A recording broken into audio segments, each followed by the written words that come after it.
Hello everyone, welcome back to the channel. In this video we dive into best Cash App settings for security. So let's quickly dive into it. To keep your Cash App account secure, start by enabling the security lock when required a PIN or fingerprint for every payment.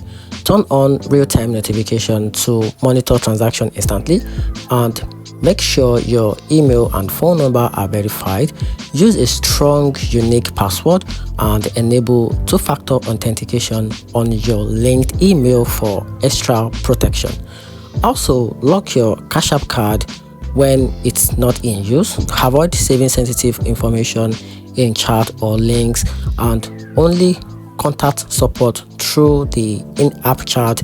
Combining these settings keep your account safe from hack and scam. If this helped, like the video, subscribe for more quick Cash App security tips, and comment which settings you will enable first on your Cash App. And that's it. Hope you find the video helpful. If you did, turn on the notification button and subscribe for more review.